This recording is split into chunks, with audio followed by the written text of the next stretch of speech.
adalah kurator idol. Si pimpinan KPK, Renald Kasali.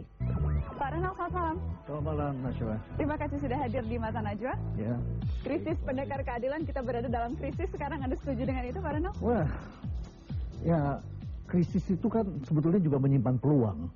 Jadi pada saat krisis itulah semua orang sebetulnya merasakan ada kesulitan. Tetapi definisi krisis di Indonesia itu kan lucu. Situasi yang gawat darurat. Padahal ini perlu 14 hari pendaftaran. Baru 2 hari yang daftar merisaukan, semua orang sudah kecewa begitu. Tapi biasanya orang Indonesia last minute baru bergerak biasanya. Baru bergerak, dan kita sudah lihat hari-hari terakhir ini kemudian sudah mulai ada yang bergerak. Walaupun nanti tugas Pak Renald dan kawan-kawan lah untuk menilai. Kalau dia mengatakan ini Pak Renald kawan-kawan menghabiskan 2,5 miliar. Padahal hanya bertugas memilih 1 orang dengan masa jabatan 1 tahun pula. Tadi kata Pak Ruki ini mubazir. Mubazir. Buang luar biasa. Jadi dibubarkan saja Pak Renald dan kawan-kawan ini.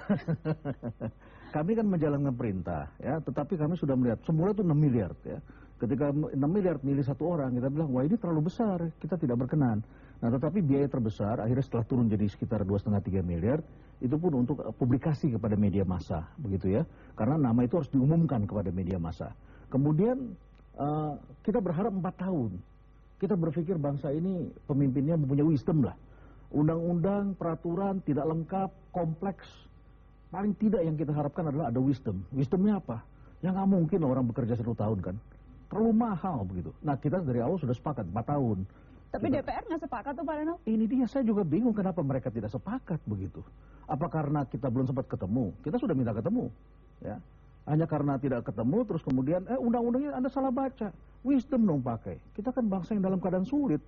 Kalau dalam keadaan sulit ini diperlukan orang-orang yang mempunyai rasa bijak yang lebih baik. Mungkin berharap terlalu banyak nih, kalau boleh nyinyir sedikit, berharap terlalu banyak lah mendapatkan wisdom dari teman-teman di DPR. Kita harus berharap, walaupun kita prepare for the worst gitu ya.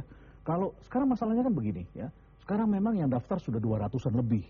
Kalau orang-orang hebat ini sudah mulai masuk, agak lega sedikit. Tapi kalau nanti di end of the day mereka mendengar cuma 1 tahun dan mereka mengundurkan diri, siapa yang mau bertanggung jawab? Bisa berbuat apa orang memimpin 1 tahun di KPK? Ini lembaga yang luar biasa, bukan lembaga sembarangan. Apakah tujuan teman-teman hanya ingin menguji pemerintah?